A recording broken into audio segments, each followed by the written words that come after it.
सबसे पहले तो सभी भाइयों को, बुजुर्गों को मैं नमन करता हुआ एक बात बताना चाहता हूँ कि ये मेरी ही टिकट है, मेरी ही टिकट है। आप इसको अन्यथा ना लें। इनकी टिकट डॉक्टर पवन धनवाल की टिकट है। ये मेरे बड़े भाई हैं, मेरा इनका आज का रिश्ता नहीं है, वर्षों पुराना रिश्ता है। जब स्वास्थ्य मंत्री थे तब का नाता है, तो उनके रिश्ते में भी डॉक्टर साहब को याद होगा तो मैं तो इनकी साली साहिबा के लिए रिश्ते बताता था।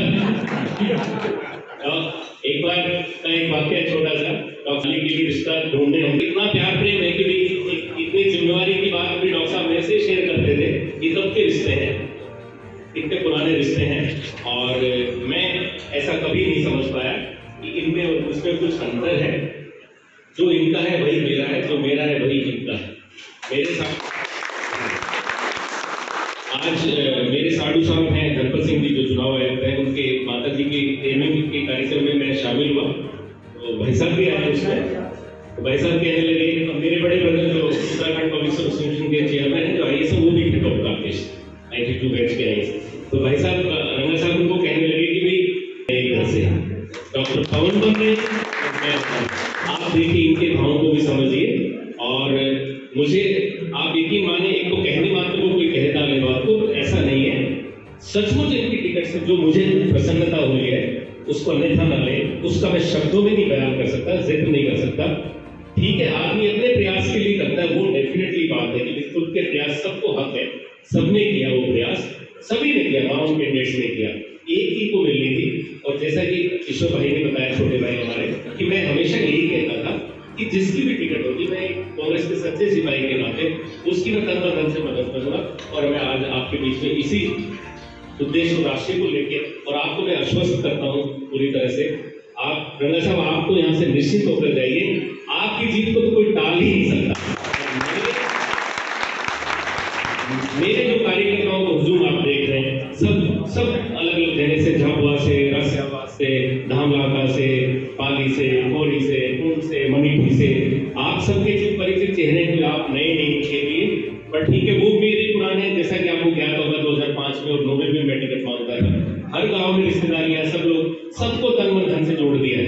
एक जगह तो मुझे ये कहना पड़ा कि भाई ये मत समझना कि दूसरी पार्टी से डॉक्टर चुनाव लड़ रहा है, वो डॉक्टर मेरे से एक बार जूनियर है वैसे। मैंने कहा कि नहीं, डॉक्टर बोले बड़ा भाई कौन है, बोले जो डॉक्टर पवन है। तो फिर मैंने कहा तुम्हें मेरे साथ रहना है। मैंने डॉक्टर साहब को बताया और सारे डॉक्टरों को बताया, रिवाड़ी वाले, वो मुझसे बाहर नहीं है। तो आप निश्चित हो जाइए, जीत आपकी झोली में रहेगी। और आज एक बड़ा पावन दिन है। पूर्व मुख्यमंत्री और माननीय भावी मुख्यमंत्री, जैसा मैं कह पा रहा हूँ अपने दिल से, जो भी भूपेंद्र सिंह हुड्डा दिन है, उनके जन्मदिन के अवसर पर हम आज एकत्रित हुए, ये मेरा सौभाग्य है। और राकेश एक मिनट कराइए, अच्छा हम आपका इंतजार कर रहे थे। हम लोग आपकी सेवा के लिए हैं, और अगर ये बड़े भाई हैं, मैं छोटा भाई हूँ, अगर दोनों भाई मिलके इतना एकजुट होकर आपकी सेवा इतनी तन मन धन से करेंगे, आपकी सारी मांगों को, सारी मुरादों को, सारी मुरादें पूरी करेंगे, कोई और कसर बाकी नहीं छोड़ेंगे।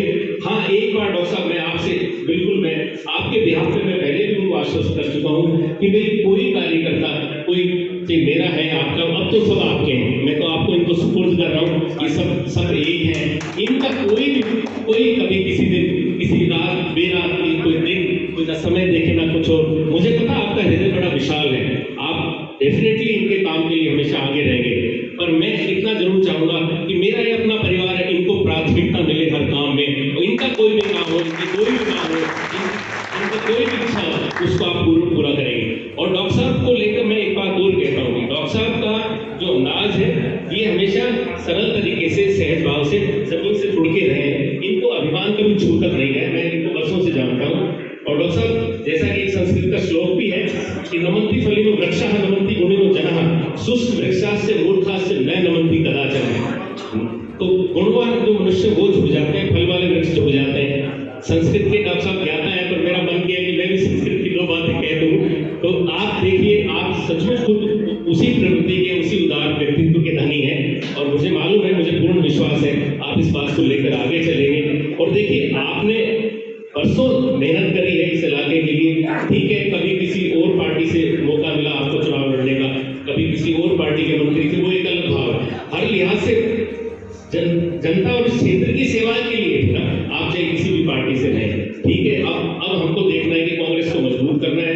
आने वाली सरकार कांग्रेस की है, बदलाव निश्चित है, इसको कोई टाल नहीं सकता।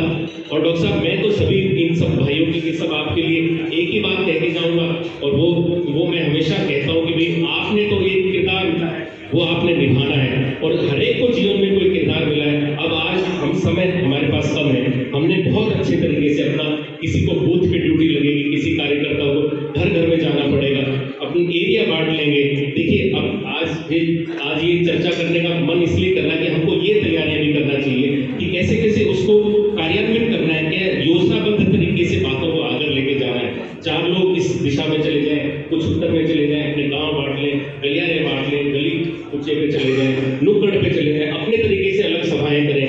दिखावे का समय नहीं है, हम लोग वैसे ही मन से कर रहे हैं। अगर आपके साथ नहीं चल रहे तो भी आपके लिए कर रहे हैं, ऐसा आप यकीन मानिए, ठीक है। और ये किरदार है, इसको सबको निभाना है अच्छे से।